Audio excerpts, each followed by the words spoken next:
Pemirsa, Anda kembali di Newsline. Kita akan membahas yang menjadi informasi yang lagi diperbincangkan di media sosial pemirsa ini mengenai adanya wacana untuk mengenakan pajak cukai kepada makanan atau minuman olahan. Ya, kalau kita ini membahas peraturan dari pemerintah nomor 28 tahun 2024 tentang kesehatan selama sepekan ini tengah menjadi sorotan ya. Tapi kali ini yang menjadi fokus adalah pasal 194. Tentang apa kita akan lihat grafisnya pemirsa. Pasal ini membahas rencana pemerintah untuk mengenakan cukai bagi pangan olahan. Tujuannya apa sih? Ini tertera di ayat 1 yang menjelaskan bahwa pemerintah ingin mengendalikan konsumsi gula, garam, dan lemak untuk mengurangi penyakit tidak menular. Sedangkan dalam pasal 4 disebutkan pemerintah pusat tidak hanya menetapkan batas maksimum kandungan gula, garam, dan lemak, melainkan juga dapat menetapkan pengenaan cukai terhadap pangan olahan tertentu sesuai aturan undang-undang. Dan dalam PP ini pemirsa dijelaskan, pangan olahan adalah hasil proses dengan cara atau metode tertentu dengan atau tanpa bahan tambahan. Sedangkan pangan olahan siap saji adalah makanan dan minuman yang sudah diolah dan langsung disajikan di tempat usaha seperti hotel, rumah makan, kantin, hingga penjajahan makanan keliling. Nah, pemirsa, kita juga akan melihat kira-kira apa 10 barang yang akan dikenakan pajak cukai ini. Ada macam-macam ya, ada minuman berpemanis dalam kemasan, ada plastik, ada makanan olahan, dan makanan siap saji. Ya, dan hal ini dipertegas dengan 10 daftar barang yang rencananya dikenakan cukai. Ini ya, Anda bisa melihat jenis-jenis barangnya, kemudian ada juga makanan olahan siap saji tadi ya, tiket konser juga ternyata, deterjen, kemudian monosodium glutamate atau MSG, ada batu bara, tisu, hingga telepon pintar atau smartphone. Nah, dalam konteks ini rencana yang dikenakan cukai adalah makanan olahan dan makanan siap saji.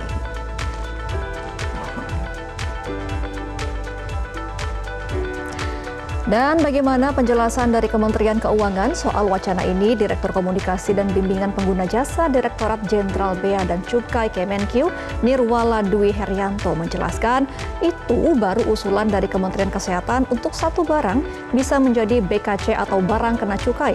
Harus ada dasar hukumnya dari Undang-Undang APBN dan itu pun masih jauh. Artinya ini pemerintah harus membahas dan mendapatkan persetujuan dari DPR terlebih dahulu. Oke, itu ya, kita lihat lagi pernyataan yang disampaikan dari pihak DPR. Meski begitu, anggota Komisi 11 DPR RI Charles Melkiansyah sudah mewanti-wanti pemerintah untuk bisa cermat sebelum menerapkan cukai bagi pangan olahan. Karena kebijakan ini dikhawatirkan merugikan terutama bagi masyarakat kecil. Kebijakan ini juga menarik untuk dikaji dari sisi asosiasi pengusaha.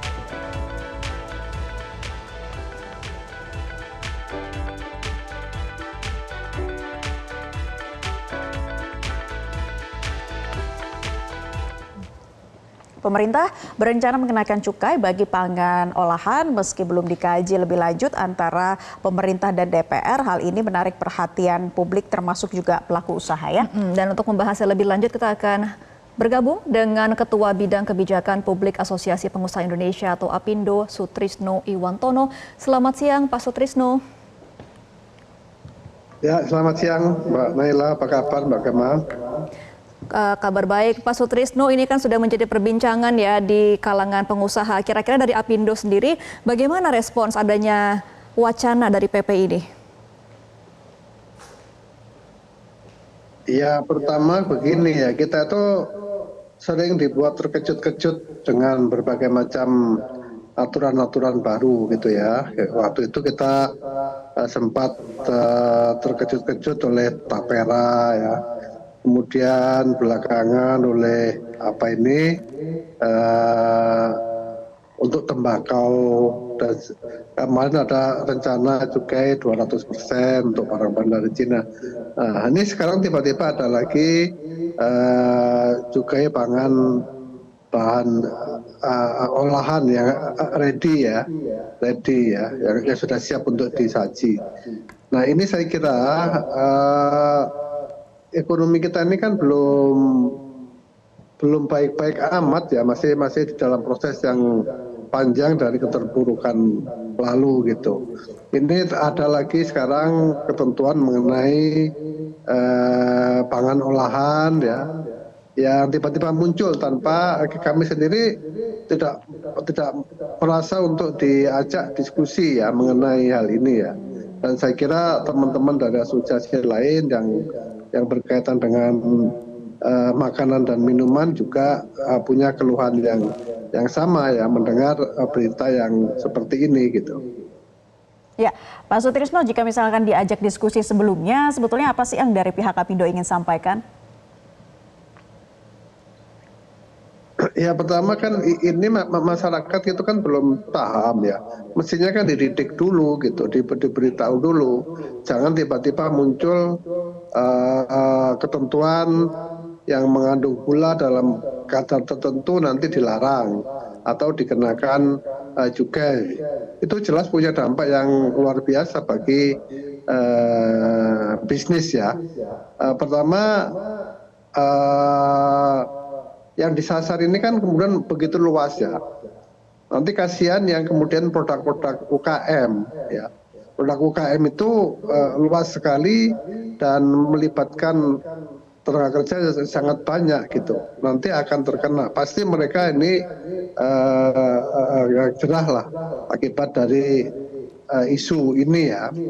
Dan jangan lupa apakah kebijakan semacam ini kemudian cukup efektif untuk mengurangi katakan konsumsi gula, konsumsi garam, konsumsi lemak ya.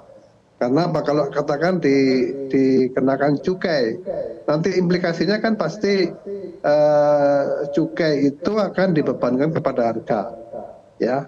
Nah kalau harga berarti orang tetap beli, nah, tetap aja orang juga tidak sehat juga gitu. Sebagai contoh misalnya ya, orang mengurangi konsumsi untuk tembakau ya, untuk rokok gitu, dikenakan cukai misalnya, harapannya apa? Harapannya supaya konsumsi terhadap rokok itu berkurang. Tapi yang terjadi apa? Yang terjadi adalah rokok ilegal itu beredar luas gitu, dengan harga yang jauh lebih murah. Ya, karena dia tidak bayar pajak, tidak bayar cukai dan sebagainya. Artinya apa? Artinya konsumsi masyarakat terhadap rokok itu juga nggak berkurang gitu.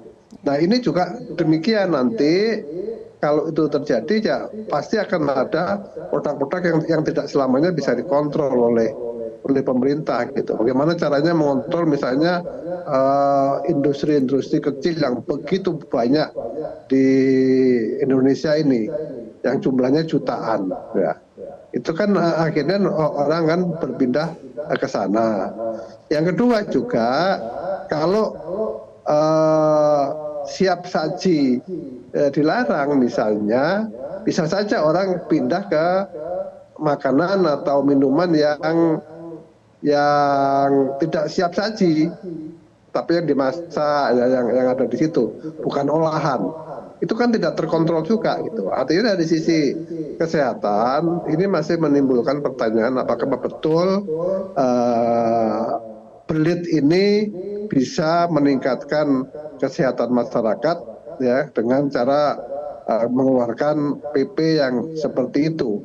Itu yang banyak juga dikeluhkan oleh teman-teman 1-2 hari ini setelah mengetahui keluarnya PP berapa nomor 28 tahun 2024 ini.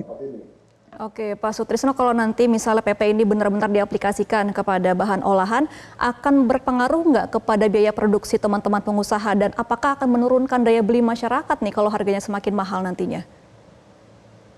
Oh, ya dengan sendirinya. Jadi kalau kemudian formula itu berubah ya, kan kalau makanan olahan itu ada formula-formula tertentu ya, dan ini dirubah, dikurangi, itu pasti akan punya dampak yang luar biasa. Pertama kepada proses produksinya sendiri, tentu akan ada perubahan formulasi dari pembuatan makanan itu. Yang kedua kepada masyarakat, kalau misalnya ini dikenakan cukai, ya pasti akibat cukai itu kan harganya akan naik. Harganya akan naik, sedangkan masyarakat daya belinya atau pendapatannya kan segitu-gitu juga. Kalau harga barang naik, pendapatannya tetap, itu artinya daya beli masyarakat kan turun akibat dari ketentuan ini.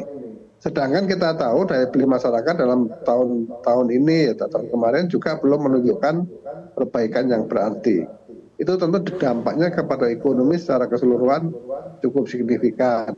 Dan tentu dampak ikutan juga banyak, karena di sana disebutkan tidak boleh beriklan mengenai makanan itu. Nanti usaha-usaha di bidang periklanan, di bidang media pasti akan terdampak gitu. Dan kalau itu mengalami penurunan bisnis, pasti nanti juga ada dampaknya kepada penyerapan tenaga kerja. Nah, ini yang efek-efek yang viral ini mestinya dipikirkan secara matang gitu ya, dan dibahas dengan berbagai pihak yang berkepentingan gitu ya. Tadi saya menangkap yang disampaikan tadi oleh dari mana tadi, Bea Cukai kalau nggak salah. Ya. Tadi mengatakan ini masih jauh ini.